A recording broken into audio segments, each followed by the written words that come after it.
आज की कहानी है एक अलार्म घड़ी के बारे में, जिसका काम तो था दूसरों को जगाना, पर भाई उसे तो खुद सोने से मोहब्बत थी। कभी सोचा है क्या हो अगर जगाने वाली घड़ी खुद ही सो जाए? मतलब जो चीज जगाने के लिए बनी है वही खर्राटे लेने लगे तो? चलिए आज इसी मजेदार ख्याल की दुनिया में चलते हैं। तो चलिए मिलते हैं कहानी के दो मेन कैरेक्टर्स से और देखते हैं कि इनकी सीधी साधी सी लाइफ में आखिर गड़बड़ हुई तो हुई कहां से। तो देखिए, कहानी का सेटअप ना बड़ा ही सिंपल है।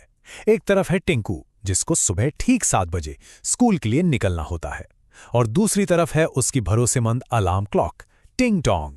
उसका काम बस एक जोरदार टिर्रर की आवाज से टिंकू को बिस्तर से उठा देना। एकदम परफेक्ट रोज का यही रूटीन था। लेकिन इस एकदम परफेक्ट रूटीन में एक छोटा सा मगर बहुत ही बड़ा ट्विस्ट था। हमारी जो अलार्म घड़ी है ना, टिंग टोंग, उससे खुद नींद से मतलब क्या ही कहें, बेपनाह मोहब्बत थी। और फिर जानते हैं क्या हुआ? एक रात टिंग टोंग के मन में एक विद्रोही सा ख्याल आया। वो सोचने लगी, अरे एक मिनट, मैं तो सबको जगाती हूं, पर मुझे कौन जगाता है? बहुत हुआ, आज रात कोई ड्यूटी वूटी नहीं, सिर्फ आराम। और बस यही सोचकर उसने खट से अपना ही अलार्म बंद कर दिया। अब टिंग टोंग तो आराम से सो गई, पर उसके इस एक फैसले ने अगली सुबह जो भूचाल लाया ना, चलिए देखते हैं। तो सोमवार की सुबह हुई। घड़ी में 7 बजे, एकदम खामोशी। 7:15 हुए, कमरे में पूरा सन्नाटा। और फिर ठीक 7:35 पर टिंकू की आंख अचानक खुली और उसका दिल जोर जोर से धड़कने लगा।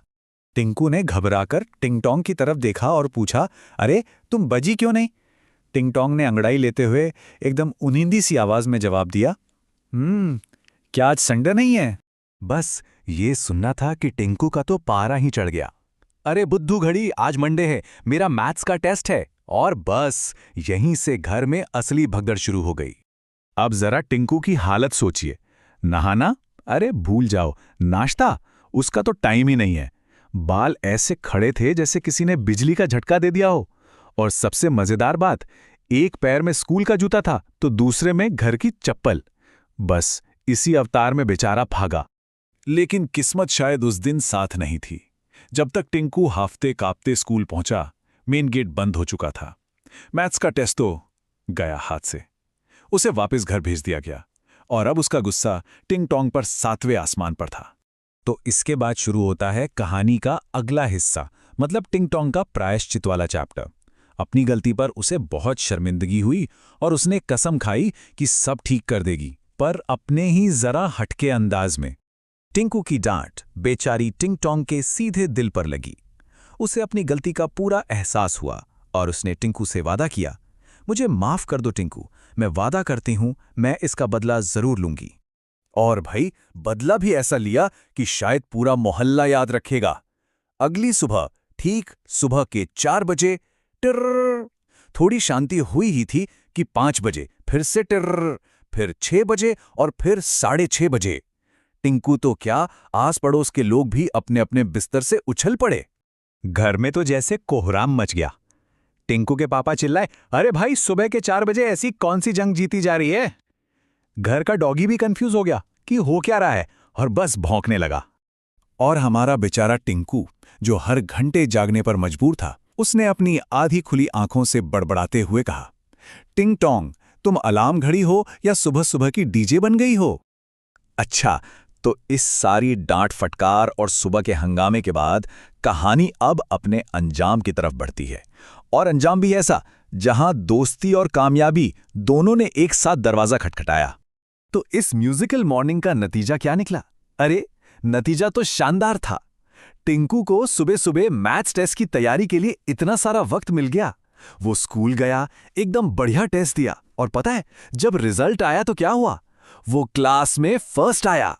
उस शाम जब टिंकू घर वापस आया तो उसने अपनी उस ओवर एक्साइटेड घड़ी को डांटा नहीं, बल्कि उसने उसे उठाया और प्यार से गले लगा लिया। टिंकू का ये प्यार देखकर टिंग टोंग भी एकदम पिघल गई।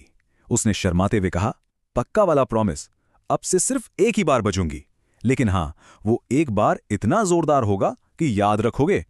तो इस छोटी सी कहानी से हमें क्या सीखने को मिलता है? शायद यही कि कभी कभी हमें अपने काम की असली कीमत एक बड़ी सी गलती करने के बाद ही समझ आती है, और हाँ, सच्ची दोस्ती में ना गलतियों को सुधारने का एक मौका तो हमेशा ही मिलना चाहिए। तो ये तो थी टिंग टोंग और टिंकू की कहानी। अब फैसला करने की बारी है कि अगली बार हम किसकी अजब गजब दुनिया में चलें। देखिए, 3 बहुत ही मजेदार ऑप्शन है। पहला, गाना गाने वाली चप्पल, क्या हम इसके सुर सुने? दूसरा, होमवर्क खाने वाली बकरी, इसके कारनामे देखें? या फिर तीसरा, शर्माने वाले भूत का राज जाने? तो अगली कहानी कौन सी होगी, ये आप चुनिए।